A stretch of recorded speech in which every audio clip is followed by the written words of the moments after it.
Casa da Mari de hoje eu quero falar com vocês sobre casamento. Para você que está noiva, para você que está solteira, ou até mesmo para você que já está casada. Antes de casar, eu tinha um pouquinho de medo, apesar de ter um desejo muito grande de casar. E eu já percebi que muitas noivinhas elas têm esse medo do casamento, de não dar conta, de ser um fardo, de perder a liberdade totalmente e entre outras coisas. Mas eu vou contar pra vocês a realidade. É um pouquinho complicado esse assunto porque é muito relativo, né, de pessoa pra pessoa. Tem pessoas que passaram por traumas ou então elas têm exemplos ruins de casamentos, pai e mãe separado, divorciado, ou casamento ruim onde a mãe apanhava, várias coisas. E aí a pessoa ela cresce com aquilo, né, de que casamento não é uma coisa boa.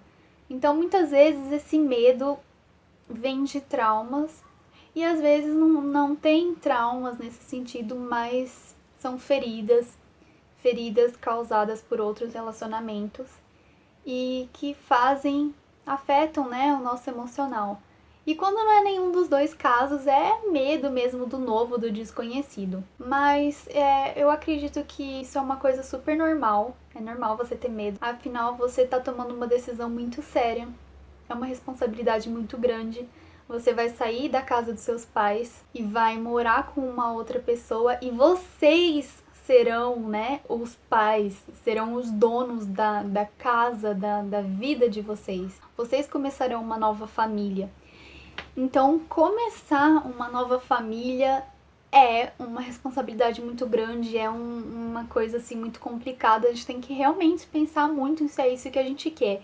Cuidar de casa, fazer comida todo dia, não ter quem cuide da gente, a mãe, o pai, para cuidar da gente ali quando a gente tá doente, criar filhos e muitas outras responsabilidades que vêm com o casamento. Então, claro, é super aceitável você sentir esse medo, mas eu percebi que quando a gente tá solteira ou noivo e vai casar, a gente sente esse medo.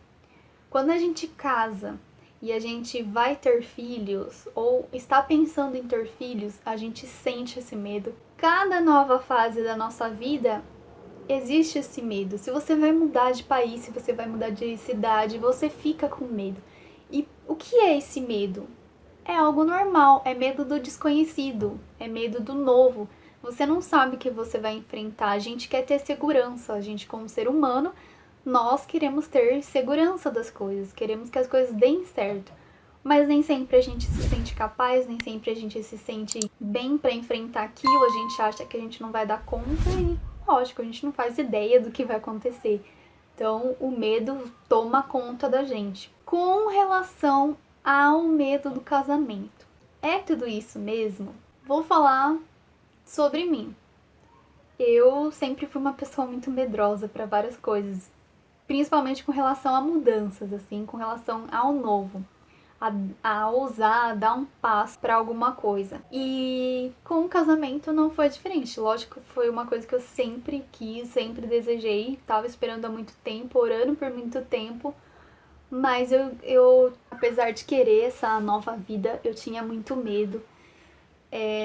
Principalmente por essa questão de eu ser uma pessoa um pouco mais medrosa, nesse sentido de não arriscar, não querer tentar o novo. E aí de saber que eu teria outras responsabilidades, de não saber cozinhar tão bem, não ser prendada assim, com relação a cuidar da casa, manter a casa. Às vezes ia mexer nos aparelhos domésticos, eu ficava morrendo de medo. Até hoje, né, eu ainda fico morrendo de medo com 9 meses de casada. São medos bobos às vezes e é muito relativo também. Cada pessoa tem um tipo de medo aí. Esses eram os meus medos, mas depois que eu casei, muita coisa mudou. Outra coisa também que eu tinha muito medo, eu ficava bem apreensiva, é com relação à intimidade, né? Intimidade, assim, ir ao banheiro. E eu sempre fui muito vergonhosa também. Então eu ficava muito preocupada com isso. Mas como é que eu vou fazer? Ah, eu vou perder minha liberdade. É só eu e ele e tal. Então não sei, né? Eu queria que as pessoas respondessem, as pessoas já casadas, como que elas faziam, como que era isso. como elas conseguiam lidar com isso, porque pra mim era uma coisa muito assim, eu não quero ficar passando mal por causa de vergonha de fazer as coisas na frente dele e tal. Mas, gente, quando a gente casa, a convivência, não tem como você fugir assim. Convivência, você não pode ser uma pessoa que você não é.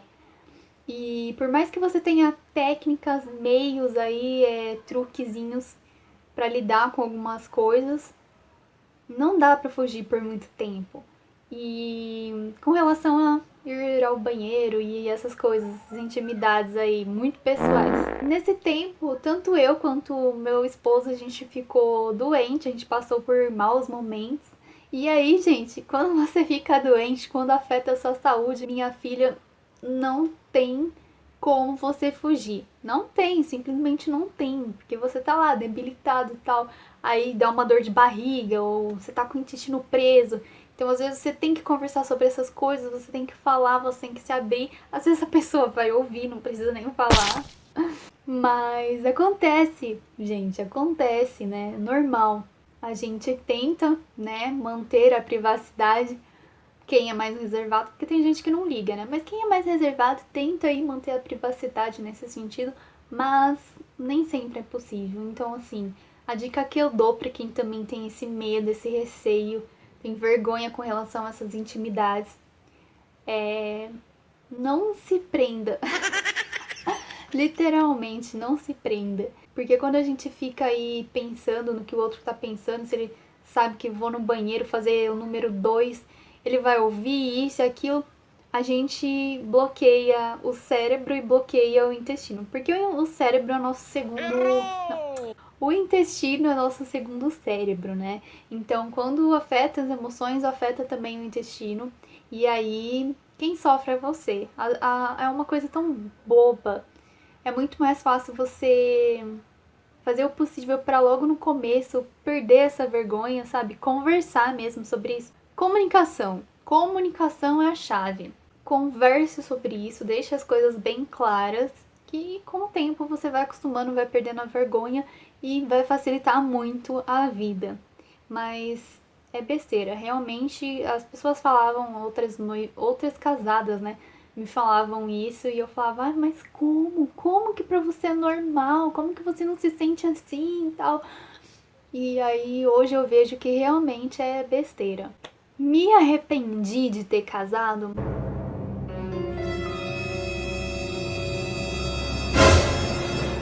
Olha, a gente perde a nossa liberdade como solteiro. Em alguns casos, como no meu, você fica longe da família. Minha sobrinha acabou de nascer e eu tô longe dela. Sempre sonhei em ter uma sobrinha. Achei que seria impossível, a não ser que eu casasse com uma pessoa que já tivesse uma sobrinha. No caso, o Bruno, ele já tinha, então eu ganhei uma sobrinha. Mas uma sobrinha, tipo, da minha irmã, sabe? Vindo da minha irmã, eu sempre sonhei em ter. E agora que ela finalmente casou, engravidou, eu não posso estar perto acompanhando.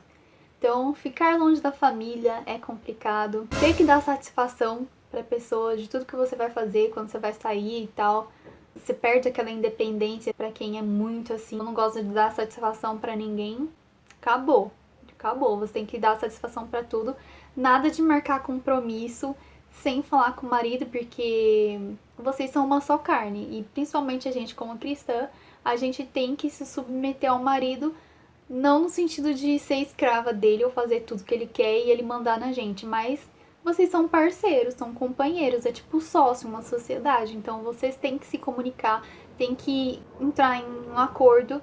Então faz parte você dar satisfação, você, antes de marcar alguma coisa, falar com ele. Então perde isso, né, essa independência. E você ganha muitas responsabilidades, né? Você ganha a responsabilidade de cuidar de uma casa, de resolver os problemas da casa, porque se você não resolve, não tem quem resolva. Cuidar do gato, cachorro, passarinho, peixe. Se você não fizer comida, vai passar fome. E morreu! Então, realmente é pra dar um pouquinho de medo. Mas, falando sério, essa assim, então é a parte, assim, não digo ruim, mas é a parte mais pesadinha, né, de obrigações e responsabilidade que você tem. Mas depois de 8 anos esperando em Deus, solteira, esperando pelo meu casamento, eu posso dizer com toda certeza pra vocês, não tem nem um dia sequer que eu não me lembre desse tempo de espera e que eu não vá dormir agradecendo a Deus por tudo que Ele me deu. É muito bom deitar na minha cama e saber que do meu lado tá o meu companheiro, o meu parceiro pra vida, a pessoa que eu esperei nesses 8 anos e não sabia. Saber que, assim, eu tô dando conta. Eu achei que eu não ia dar conta, mas por mais que tenha ainda muitos desafios, não seja fácil, eu tô dando conta. Mais do que eu imaginei que eu daria. Ainda preciso dar muito mais conta, mas é tudo com o tempo. São fases. A gente vai aprendendo. O primeiro ano de casamento é difícil mesmo, que é uma fase de adaptação, de aprendizado principalmente, mas a gente dá conta, porque para cada fase da nossa vida, Deus derrama uma unção sobre a gente. Então, quando você casa, você recebe uma unção de esposa, de esposo. Quando você se torna mãe ou pai, você recebe uma unção de mãe, de pai, que é algo que você não aprendeu, é algo que você não sabia lidar com aquilo, mas Deus derrama um poder sobre você, uma sabedoria divina mesmo, e você consegue dar conta das coisas, você consegue lidar com aquela fase de uma maneira que você não conseguia antes e você achava que você jamais ia conseguir. Mas a gente só recebe essa unção quando a gente passa por cada fase. Então não adianta, você não vai receber unção de mãe enquanto você for solteira. Você pode se preparar, mas você não vai ter aquela coisa de mãe, sabe? Aquela coisa materna, não vai. Quando você for mãe, você vai receber essa unção. Então, cada coisa no seu tempo. Não se apresse. E outra coisa que mudou muito assim também na minha vida é que minha vida social melhorou muito, né? Porque agora tem a vida do Bruno. Eu faço parte da vida dele, dos amigos dele, da família dele. E antes eu era mais na minha, não saía, eu ficava só em casa, no meu mundinho e tal. Agora não, agora a gente tá sempre saindo, a gente tem amigos que a gente sempre encontra, que a gente sai junto, que a gente conversa, se relaciona. Chá de bebê, chá de fraldas, entendeu? Casamento, diversas coisas. Então você ganha um parceiro pra tudo, um companheiro, uma pessoa que te ajuda muitas coisas, assim, é uma melhor amiga, só que com um bônus, né? Uma melhor amiga que é o seu marido, entendeu? Nope. Então, ao mesmo tempo que a sua melhor amiga é o seu marido, você tem os benefícios, né, de um relacionamento aí que eu não preciso falar aqui. São vários. Não pense em besteira, hein? Mente poluída. E as bênçãos que vêm sobre a gente pro casamento, no casamento, são maravilhosos. O maior projeto de Deus é a família. Então, assim, quando você casa, sua vida realmente muda. E apesar das dificuldades, tem muita coisa boa. E eu acho que o lado bom pesa muito mais. Vale a pena correr esse risco. Então, pra você que tá aí com medo e você acha que pode se arrepender depois que você casar, você tem medo de se arrepender, entrega nas mãos de Deus, descansa seu coração, se acalme e para de pensar no lado ruim, nas dificuldades, foca naquilo que é bom, nos benefícios que você terá. E respondendo a pergunta, se eu me arrependi de ter casado, com certeza não. Com certeza eu não me arrependi de ter me casado. Foi a melhor escolha que eu fiz depois de ter decidido entregar minha vida a Jesus e seguido nesse caminho. E agora estamos aí, né? Agora a nova fase é maternidade. Que medo. Não estou grávida, mas é uma possibilidade, né? Eu tô casada, então isso pode acontecer a qualquer momento e a maternidade também me assusta, né? Tô rodeada de mamães, de bebês, então a gente fica pensando sobre isso, mas tô fazendo o mesmo processo, tô procurando focar no que é bom e não ficar pensando tanto nisso, tentar acalmar aí a cabeça, o coração, as emoções, porque o que tiver que acontecer vai acontecer, cada coisa vai acontecer no seu tempo e para cada fase da nossa vida Deus nos capacita. Então acalma o coração aí e se você tem o desejo de se casar, não se deixe vencer pelo medo. Foca os seus olhos em Cristo, pensa nas bênçãos especiais que ele vai derramar sobre você quando você realmente der esse passo, quando você realmente se casar e tiver ao lado da pessoa que você ama, que você escolheu para passar o resto da sua vida.